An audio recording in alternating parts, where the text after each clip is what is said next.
বিসমিল্লাহির রহমানির রহিম। আসসালামু আলাইকুম। প্রিয় বাংলাদেশ, আজ কারামুক্ত। পুরো বাংলাদেশটাকেই বিগত 15 বছর ধরে বন্দি করে ফেলা হয়েছিল। আয়নাঘর মুক্ত আজ আমাদের প্রিয় বাংলাদেশ। বিরোধী মতের মানুষকে আয়নাঘরে আটকে রাখা হতো, আজ উন্মুক্ত হয়েছে গণতন্ত্রের দ্বার। আজ মুক্ত, স্বাধীন প্রিয় বাংলাদেশ। প্রিয় বাংলাদেশের সাহসী ছাত্র জনতাকে বিরচিত অভিনন্দন। প্রিয় দেশবাসী, আপনাদের ঐক্যবদ্ধ আন্দোলনে গণহত্যাকারী হাসিনা দেশ ছেড়ে পালিয়েছে। প্রমাণ হয়েছে আবারও মুক্তিযুদ্ধের বাংলাদেশ কখনো পরাজয় মানে না, মানতে পারে না এবং মানবে না। বাংলাদেশের পক্ষের শক্তি ঐক্যবদ্ধ থাকলে কোনো অপশক্তি বাংলাদেশকে দমিয়ে রাখতে পারবে না, ইনশাল্লাহ। 1971 এর মুক্তিযুদ্ধ আর 2024-এর মুক্তিযুদ্ধ, উভয় মুক্তিযুদ্ধেই জনগণের বার্তা একটি। কি সেটি? সেই বার্তা হলো, শর্ত দিয়ে স্বাধীনতা হয় না। স্বাধীনতা প্রিয় জনগণ, স্বাধীনতা অর্জন কিংবা স্বাধীনতা রক্ষায় কোনো শর্ত মানে না, মানতে রাজি না। গণহত্যাকারী স্বৈরাচারী হাসিনা পালিয়ে যাবার পরে বাংলাদেশ থেকে, প্রিয় বাংলাদেশ থেকে আমি যত মানুষের সাথে কথা বলেছি, প্রতিটি মানুষ অনুভূতি প্রকাশের প্রথম উচ্চারণ ছিল, বাংলাদেশ স্বাধীন হয়েছে।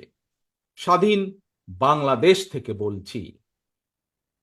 দেশ এবং জনগণকে স্বাধীন করতে গিয়ে চোখে মুখে বুকে গুলি আলিঙ্গন করা আবু সাইদ কিংবা মুগ্ধের মতন হাজারো ছাত্র ছাত্রী, তরুণ তরুণীকে প্রাণ বিসর্জন দিতে হয়েছে।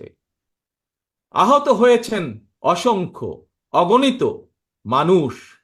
এর ভিতরে ছাত্র ছাত্রী রয়েছেন, এর ভিতরে রয়েছেন সাধারণ মানুষ, গৃহিণী, এর ভিতরে রয়েছেন রাজনৈতিক নেতা কর্মী বৃন্দ। গণতন্ত্রের বিজয়ের ইতিহাসের এই মানুষগুলোর স্মরণীয় হয়ে থাকবেন। ছাত্র জনতার এই বিপ্লবে দেশের সকল শ্রেণী পেশার মানুষ সেদিন রাজপথে নেমে এসেছিলেন।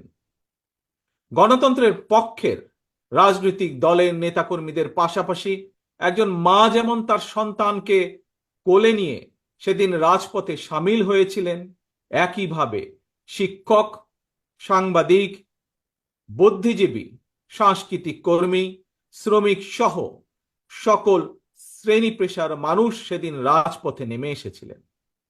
52, 71 কিংবা 90-এর মতন দেশের ছাত্র সমাজ বিজয়ের নতুন আরেকটি অমর ইতিহাস রচনা করেছেন। ছাত্র জনতার ঐক্যবদ্ধ বিপ্লবের মধ্যে দিয়ে 2024 সালের 5ই আগস্ট বাংলাদেশ দেখেছে আরেকটি বিজয়। আমি বিএনপি সহ গণতান্ত্রিক আমি প্রতিটি রাজনৈতিক দলের পক্ষ থেকে দলমত নির্বিশেষে অভিনন্দন জানাই বাংলাদেশের বীর জনতাকে। প্রিয় দেশবাসী, হাজারো শহীদের রক্তের বিনিময়ে অর্জিত স্বাধীনতার গৌরবকে কালেমুক্ত করার ষড়যন্ত্র এরই ভিতরে আবার শুরু হয়ে গিয়েছে। দেশকে গণতন্ত্রের উত্তরণের চলমান প্রক্রিয়াকে বাধাগ্রস্ত করতে সারা দেশে অস্থিতিশীল পরিবেশ সৃষ্টির ষড়যন্ত্র স্পষ্ট হয়ে উঠছে। প্রশাসনের প্রতি আহ্বান, শক্ত হাতে আইন শৃঙ্খলা নিয়ন্ত্রণ করুন, প্রতিটি মানুষের নিরাপত্তা নিশ্চিত করুন। ধর্ম, বর্ণ পরিচয়ের কারণে কেউ যেন নিরাপত্তাহীনতায় না থাকে, সবার আগে সেটি নিশ্চিত করতে হবে। দেশের বর্তমান পরিস্থিতিতে বিএনপি সহ বাংলাদেশের গণতন্ত্রের পক্ষের দলগুলোর দৃষ্টি আকর্ষণ করে বলতে চাই, ষড়যন্ত্রকারীদের এই নৈরাজ্যের কাছে আমরা হার মানতে পারি না। আমি বিশেষ করে এই মুহূর্তে দেশের সবচেয়ে বড় এবং জনপ্রিয় রাজনৈতিক দল হিসাবে সারা দেশে বিএনপির সর্বস্তরের নেতাকর্মীর প্রতি আহ্বান রেখে বলতে চাই, আপনারা যিনি যেখানে বসবাস করেন সেখানে আপনার বন্ধু কিংবা পাড়া প্রতিবেশী, তিনি মুসলমান, বৌদ্ধ, হিন্দু, খ্রিস্টান, ধর্মীয় পরিচয় যাই হোক না কেন, বিশ্বাস যাই হোক না কেন, তার নিরাপত্তায় আপনি ঢাল হিসাবে দাঁড়িয়ে দৃষ্টান্ত স্থাপন করুন। আমাদেরকে মনে রাখতে হবে, বাংলাদেশে ভূখণ্ডে বসবাসকারী প্রত্যেকটি মানুষের একটি পরিচয়, সেটি হচ্ছে আমরা বাংলাদেশী। প্রিয় ভাই বোনেরা, আরেকটি বিষয়ের প্রতি আপনাদের দৃষ্টি আকর্ষণ করে কথা বলতে চাই। একটি সভ্য এবং গণতান্ত্রিক রাষ্ট্রে পুলিশ অপরিহার্য। পুলিশ জনগণের শত্রু নয়। গণহত্যাকারী হাসিনা বিনা ভোটে ক্ষমতায় থাকার জন্য আইন শৃঙ্খলা বাহিনীকে জনগণের শত্রু হিসাবে দাঁড় করিয়েছে। তবে আমি বিশ্বাস করি, বিএনপি বিশ্বাস করে, বাংলাদেশের গণতান্ত্রিক রাজনৈতিক দলগুলো প্রত্যেকে বিশ্বাস করে, পুলিশের ভেতরে একটি চক্র ছাড়া অধিকাংশ পুলিশ কর্মকর্তা এবং সদস্য চাকরিবিধি মেনেই, দেশের আইন কানুন মেনেই দায়িত্ব পালনের চেষ্টা করছেন। হাসিনার পালনের পরে বর্তমানে খুব সুকৌশলে একটি চক্র পুলিশের মনোবল ভেঙে দেওয়ার ষড়যন্ত্রে লিপ্ত হয়েছে। পুলিশকে অকার্যকর করে দেওয়া গেলে দেশকে অস্থিতিশীল করা সহজ। ধর্মীয় সংখ্যালঘু জনগোষ্ঠীর মনে নিরাপত্তাহীনতা সৃষ্টি করা সহজ। অস্থিতিশীলকারীদের আমি হুঁশিয়ার করে দিয়ে বলতে চাই, পুলিশ কিংবা ধর্মীয় সংখ্যালঘু জনগোষ্ঠী আজ থেকে, এই মুহূর্ত থেকে হামলা কিংবা নৈরাজ্য বন্ধ করুন। এমনকি কেউ বিএনপির নাম ব্যবহার করে কোনো অপকর্ম করতে চাইলে তাকে ধরে আইনে হাতে তুলে দিন। কোন পুলিশের বিরুদ্ধে কোনো সুনির্দিষ্ট অভিযোগ থাকলে সংশ্লিষ্ট কর্তৃপক্ষের কাছে যথা নিয়মে অভিযোগ দায়ের করুন। দেশবাসীর প্রতি আমার বিনীত আহ্বান, কেউ দয়া করে নিজের হাতে আইন তুলে নেবেন না। প্রতিহিংসা, প্রতিশোধে লিপ্ত হবেন না দয়া করে। বিচারের ভার নিজ হাতে দয়া করে তুলে নেবেন না। কেবল দৃষ্টান্ত অনুসরণ নয়, নিজেই দায়িত্বশীলতা এবং মানবাধিকার দৃষ্টান্ত স্থাপন করুন।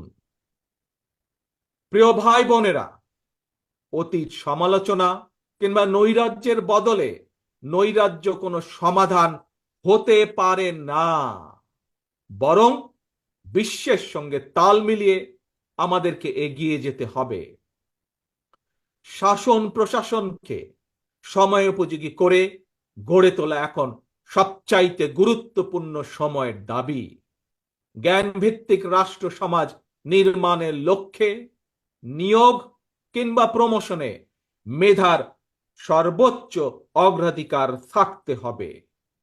দেশকে আমদানি নির্ভর কিংবা বৈদেশিক নির্ভরতা থেকে বের করে আনতে হবে আমাদেরকে। দেশীয় উৎপাদন এবং উৎপাদনের প্রযুক্তিগত নির্ভরতা বাড়াতে হবে। দেশে কর্মসংস্থান তৈরি করে বেকার সমস্যার সমাধান দ্রুতই চেষ্টা করতে হবে সমাধান করার জন্য।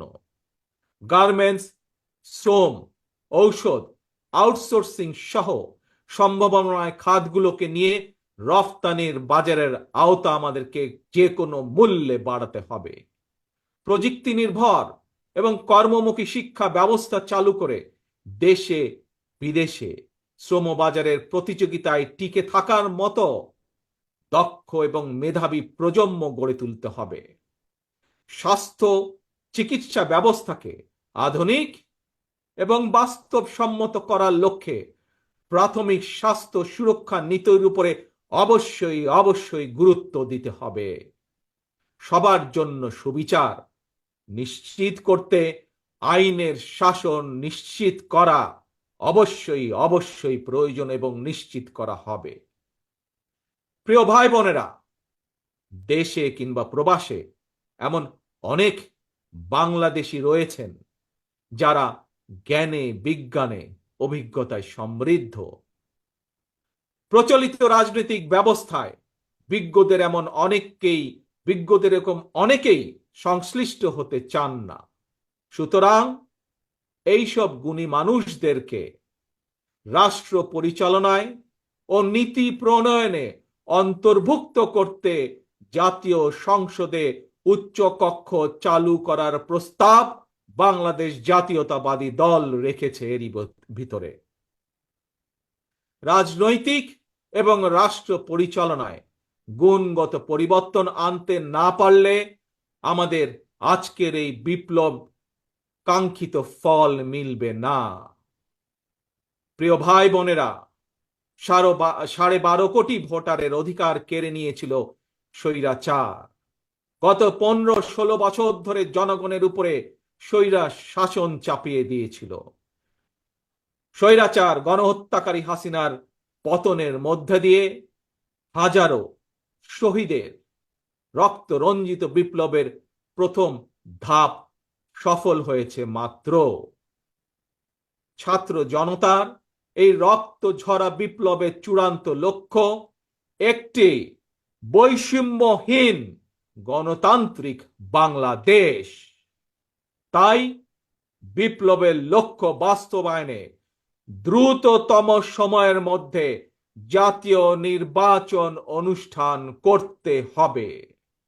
দ্রুততম সময়ের মধ্যে জনগণের ভোটে নির্বাচিত প্রতিনিধিদের কাছে ক্ষমতা হস্তান্তর করতে হবে। স্বৈরাচার হাসিনা পতনের রক্ত রঞ্জিত বিপ্লবকে সার্থক এবং সফল করে আসুন নাগরিক হিসাবে আমরা আরো দায়িত্বশীল আচরণ করি। বিভেদ, বিরোধ, হিংসা, প্রতিহিংসা নয়। আসুন সবাই মিলে রাষ্ট্র এবং সমাজে মুক্তিযুদ্ধের মূল মন্ত্র সাম্য, মানবিক মর্যাদা, সামাজিক সুবিচার প্রতিষ্ঠা করার শপথ গ্রহণ করি। নতুন প্রজন্মের জন্য একটি দুর্নীতিমুক্ত এবং জবাবদিহিমূলক একটি নিরাপদ গণতান্ত্রিক বাংলাদেশ আমরা গড়ে তোলার সর্বোচ্চ চেষ্টা করি। সর্বশেষে আমি আমার দলের নেতা কর্মী সমর্থক শুভাকাঙ্ক্ষীদের উদ্দেশ্যে বলতে চাই, আমরা সকলে ঐক্যবদ্ধ থাকলে তারুণ্যের জন্য যে তারুণ্যর নেতৃত্বে আজ বাংলাদেশের এই বিপ্লব সফল হয়েছে, আমরা সকলে ঐক্যবদ্ধ থাকলে আগামী দিনের বাংলাদেশের জন্য, তারুণ্যের জন্য একটি নিরাপদ ভবিষ্যৎ আমরা গড়তে পারবো ইনশাল্লাহ। সবাই যার যার এলাকায় জনগণের সঙ্গে থাকবেন, জনগণকে সঙ্গে রাখবেন, কারণ জনগণই বিএনপির সকল ক্ষমতার উৎস। আল্লাহ হাফেজ। বাংলাদেশ জিন্দাবাদ। বাংলাদেশ জাতীয়তাবাদী দল জিন্দাবাদ।